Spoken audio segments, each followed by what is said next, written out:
বন্ধুরা, সবাই সব রকমভাবে খেয়েছো। আজ আমি পাঁচফোড়ন দিয়ে সাজনি বানাবো। রেসিপিটা দেখো কিভাবে বানাই। এখানে সাজনাটা এভাবে কেটে ছুলে নিয়েছি, আলু কেটে নিয়েছি, টমেটো নিয়েছি। এই জন্য নিয়েছি সর্ষে, কাঁচা লঙ্কা।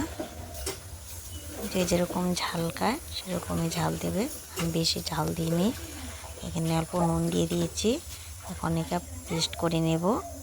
তেতো না হওয়ার জন্য আমি নুনটা দিয়েছি। এখন একটা কড়াই বসিয়ে দিলাম। কড়াইটা গরম হয়ে গেছে। এখন কড়াইতে তেল দিলাম পরিমাণ মতো, দিয়ে দিলাম পাঁচফোড়ন। পাঁচফোড়নটা হয়ে গেছে। এখন সজনে, আলু, টমেটোটা আলু দিয়ে দিলাম। সবগুলা সাজনা আলু দিয়ে দিলাম। এখন একটু নাড়াচাড়া করে নুন দিয়ে দেবো।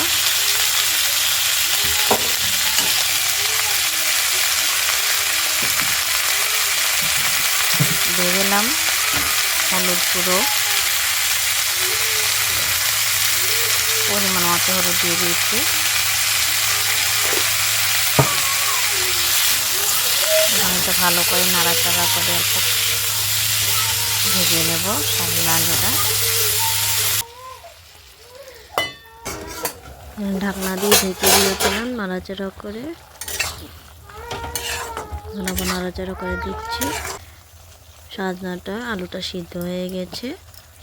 এখন এর মধ্যে সর্ষে বাটা, কাঁচা লঙ্কা বাটা দিয়ে দিলাম, দিয়ে নাড়াচাড়া করে দিচ্ছি। আর অল্প টাইম রেখে সর্ষেটা দিয়ে অল্প টাইম রেখে নামিয়ে নেব। এখন নাড়াচাড়া করে দিচ্ছি ভালো করে।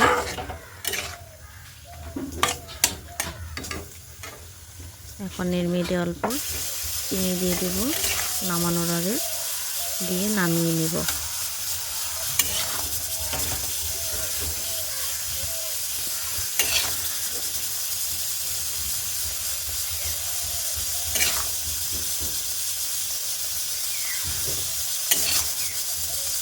এইভাবে তোমাদের যদি ভালো লাগে কমেন্ট করে জানাবে বন্ধুরা। দেখো কেমন হয়েছে দেখতে।